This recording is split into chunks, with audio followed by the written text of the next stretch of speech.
आज का जो टॉपिक है जेनेटिक इंजीनियरिंग, अपन लोग पढ़ रहे हैं बायोटेक्नोलॉजी। लास्ट टर्न पर बायोटेक्नोलॉजी का इंट्रोडक्शन दिया था सेकेंड ईयर की क्लास बायोलॉजी।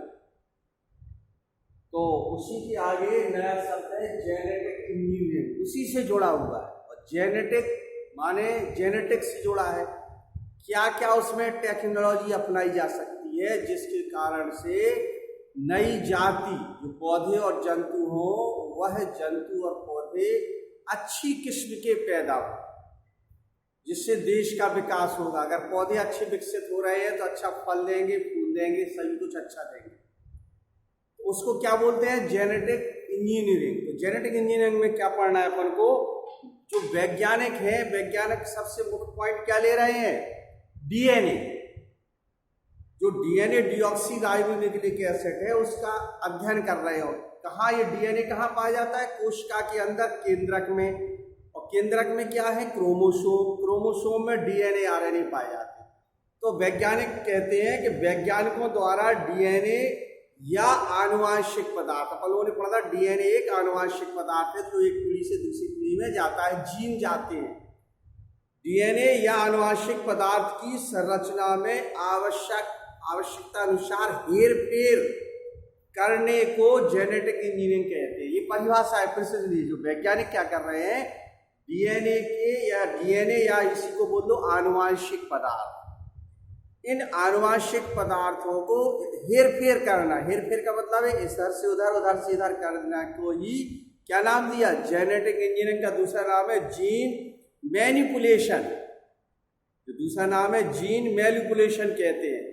आनुवांशिक पदार्थों का कृत्रिम संश्लेषण, दो अलग अलग जीन के डीएनए सेगमेंट को जोड़कर नया डीएनए बनाना, डीएनए की मरम्मत करना, डीएनए से कुछ न्यूक्लियोटाइड को हटाकर या जोड़कर नई इच्छित संरचना वाले डीएनए को बनाने की क्रिया जेनेटिक इंजीनियरिंग के अंदर कार्य करती है। फिर से सुन लीजिए इसको। आनुवांशिक पदार्थों का कृत्रिम संश्लेषण, दो अलग अलग जीनों के डीएनए सेगमेंट को जोड़कर या नया डीएनए बनाना, या डीएनए की मरम्मत करना, या डीएनए के कुछ न्यूक्लियोटाइड को हटाकर या जोड़कर या विस्थापित करके इच्छित संरचना वाले नए डीएनए अणुओं का संश्लेषण करके जीवधारियों में इच्छित गुणों का समावेश करना जेनेटिक इंजीनियरिंग का मुख्य ध्येय होता है। इस पूरी थ्योरी से क्या समझ में आया? तो जेनेटिक इंजीनियरिंग पढ़ रहे अपन लोग, इसका अर्थ ये दिया इन्होंने कि जैसे मान के चलिए कोई अच्छी किस्म का पौधा है तो उसको कैसे दूसरे में डालें? तो उसके डीएनए को निकाल करके। हमने पिछले टर्म में बताया था कि ये McClintock थे जिन्होंने मक्के पर एक्सपेरिमेंट किया था जिसका नाम जंपिंग जीन रखा था। हालांकि वो एक्सपेरिमेंट सफल नहीं हुआ था उस समय, बहुत पहले, 100 साल पहले की बात, लेकिन उसी पर खोज कर रहे हैं कि जो अच्छी वैरायटी के पौधे और जंतु हैं उनके डीएनए को निकाल करके, बदल करके दूसरे उसी वैरायटी में डालना और उसका रिजल्ट देखना। ये मुख्य ध्येय है।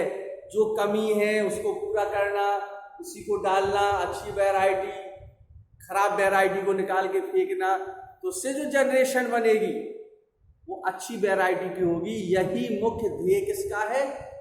जेनेटिक इंजीनियरिंग का। अब आगे देखिए, इसी के आगे जीन की संरचना में सुधार करके विकृत जीन को सामान्य जीन द्वारा विस्थापित करके आनुवंशिक रोगों से मानव जाति को मुक्ति दिला सकती है। अब कुछ ऐसे भी कैरेक्टर होते हैं जो जेनेटिक होते हैं, कहते हैं आनुवंशिक बीमारियां। तो वैज्ञानिक कहते हैं कि अगर ये कुछ है, जैसे वो नहीं सुना है हीमोफीलिया, वर्णांधता, एल्केप्टोन्यूरिया, या जो अंदर पहुंच चुकी है जीन में, उन जीनों के हटा करके, जिनमें ये रोग चिन्हित हैं, कुछ अलग से संरचना दिख रही है उन जीन में, उनको हटा करके दूसरे उसी जाति के अच्छी वैरायटी के जीन लगा देना। उससे क्या हो जाएगा?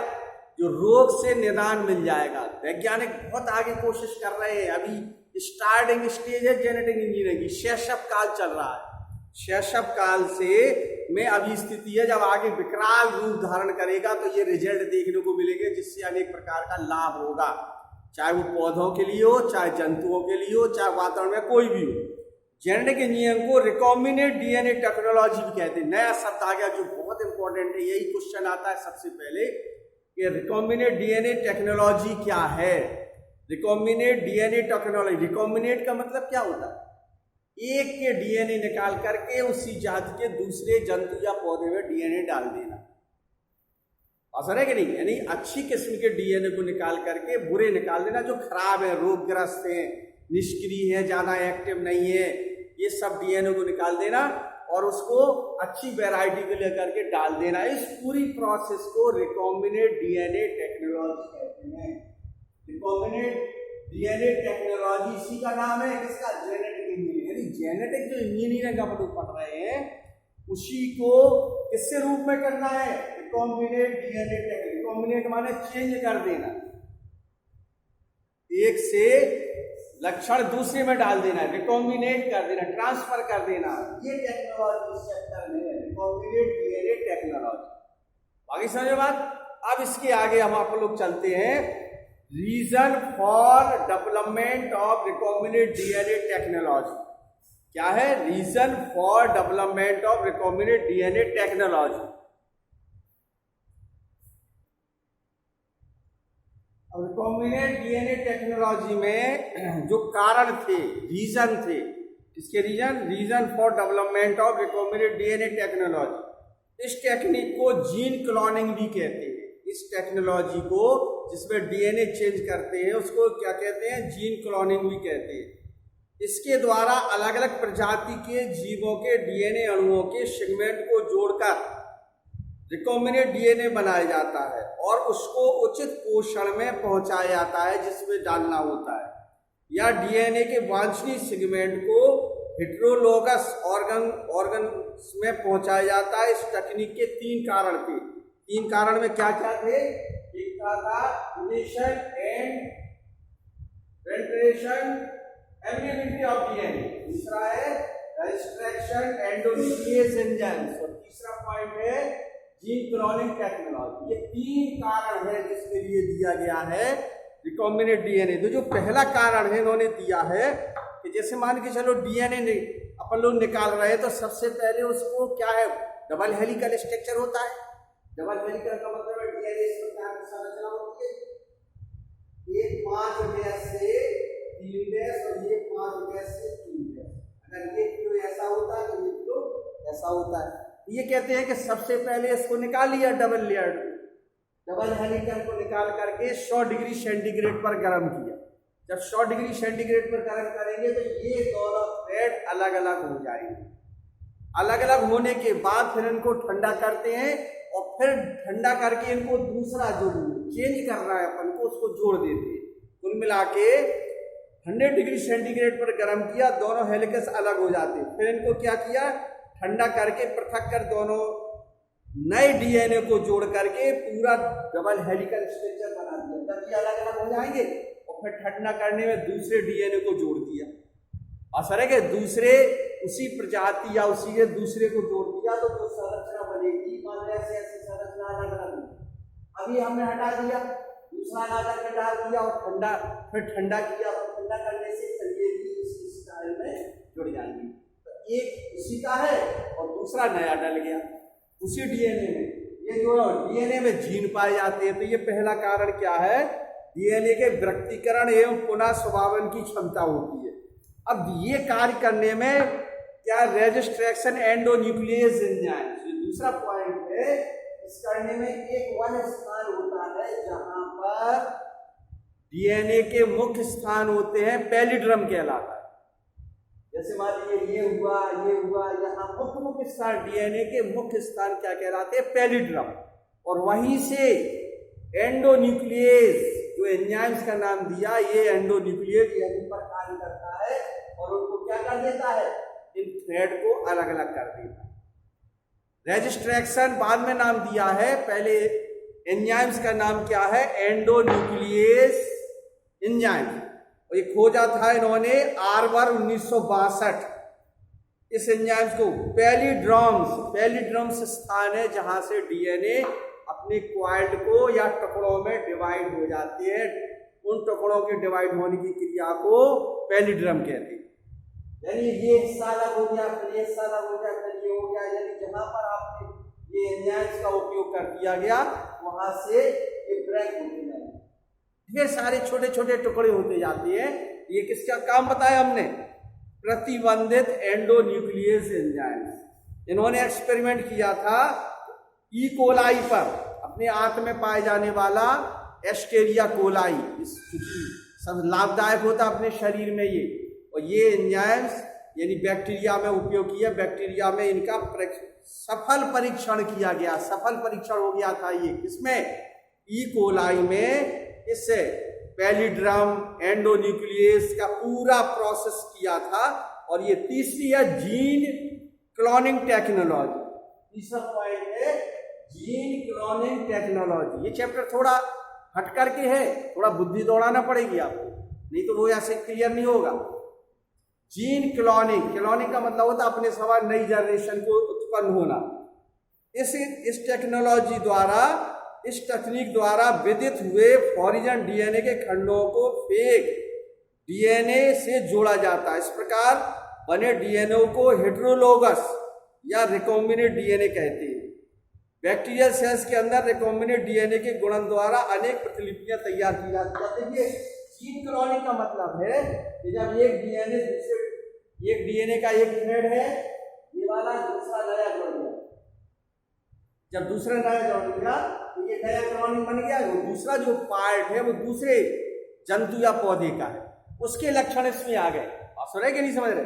और जो इससे जनरेशन बनेगी वो तीसरे प्रकार की, तो ये अलग है, ये दूसरे का डीएनए है, ये दूसरे का डीएनए। जब इनमें क्रॉस हो गया, जो नई जनरेशन बन रहा है वो थर्ड प्रकार की। आप सुन रहे कि नहीं? आगे लक्षण इसके होंगे, आगे इससे। जो अपन लोग ये क्रॉस देखते हैं हर चीज में, चाहे वो टमाटर हो, चाहे बैगन हो, चाहे जो तीसरी वैरायटी देखते हैं, उसका कारण क्या है कि यही है कुछ आर्टिफिशियल मेथड से, टेक्नोलॉजी, जेनेटिक इंजीनियरिंग की टेक्नोलॉजी से तीसरे प्रकार की वैरायटी उत्पन्न कर दी थी, जिसका नाम क्या है? Gene cloning. तो अपन लोगों ने क्या क्या पढ़ा? Genetic engineering. जेनेटिक इंजीनियरिंग क्या बताया कि रिकॉम्बिनेंट डीएनए, एक जंतु या पौधे के डीएनए को निकाल करके दूसरे जंतु या पौधे के एक भाग से जोड़ देना। एक डीएनए को पहले अलग कर दिया और एक को इसमें जोड़ दिया, जो रिजल्ट आएगा वो तीसरे प्रकार का बनेगा। ये पूरा प्रोसेस है इसका डीएनए रिकॉम्बिनेंट टेक्नोलॉजी प्रारंभ। ये कारण में दिए हैं, पहला, दूसरा, तीसरा। पहले में क्या दिया है? 100 डिग्री सेंटीग्रेड पर गर्म किया, दोनों थ्रेड अलग अलग हो गए। फिर इनको जब अलग अलग हो गए फिर ठंडा किया, ठंडा करने से वो क्या हो गए? अलग अलग पार्ट से स्थिर हो गए। फिर इसके बाद इसमें क्या है? एंडोन्यूक्लियस एंजाइम्स डाला। एंडोन्यूक्लियस में पैलिड्रम स्थान है जहां से टुकड़ों में डिवाइड हो गए। असर है कि नहीं? फिर अपन लोगों ने दूसरे डीएनए को, दूसरे जंतु या पौधे के डीएनए को उसमें डाल दिया, तो नए जो जीन क्लोनिंग है जो संरचना बनी वो नए प्रकार की बनी है, तीसरे प्रकार का पौधा या जंतु का निर्माण हुआ। ये 3 कारण हैं। अब जो अपन को पढ़ना है इसमें क्या क्या पदार्थों की आवश्यकता होती है, यानी रिकॉम्बिनेंट डीएनए टेक्नोलॉजी में क्या क्या उपयोग करते हैं। एक नाम बताया जैसे हमने आपको, एंडोन्यूक्लियस एंजाइम। इसके अलावा exonuclease enzymes, endonuclease enzymes, DNA polymerase, reverse transcriptase, ये है सब। अब जब दोनों थ्रेड अलग अलग हो गए थे तो इन्हें जोड़ने का भी तो काम होगा। जब दूसरा ऑरिजिन से लाया गया डीएनए एक थ्रेड से जुड़ रहे हैं तो उसमें क्या क्या? लाइगेज एंजाइम्स कार्य करेंगे। इसके अलावा और भी देखिए, क्षारीय फास्फोटेज, लाइगेज एंजाइम, इसके बाद क्षारकीय फास्फोटेज, ये सभी एंजाइम्स उन दोनों थ्रेड को जोड़ने का भी काम करेंगे। इसके अलावा रैंडम डीएनए, सिंथेटिक डीएनए, इसके बाद कॉम्प्लीमेंट्री डीएनए, ये और पैसेंजर डीएनए, इतने सारे मटेरियल रिकॉम्बिनेंट डीएनए के लिए आवश्यक होते हैं। तभी डीएनए जेनेटिक इंजीनियर में, यानी एक डीएनए को हटा करके, एक भाग को हटा करके दूसरे डीएनए को जोड़ दे, ये क्या कहलाता है? DNA recombinant technology. अब डीएनए रिकॉम्बिनेंट टेक्नोलॉजी के कई पॉइंट हैं। क्या क्या है? 4 5 6 पॉइंट हैं जिनको हम अभी क्रिया विधि के रूप में देते हैं। कैसे ये क्रिया करती है अपन, हेडिंग क्या होगी ये, mechanism of recombinant DNA technology. यही पूरा 5 या 7 नंबर क्वेश्चन आता है कि डीएनए रिकॉम्बिनेंट टेक्नोलॉजी क्रिया विधि क्या है। इसकी 7 हेडिंग देखेंगे।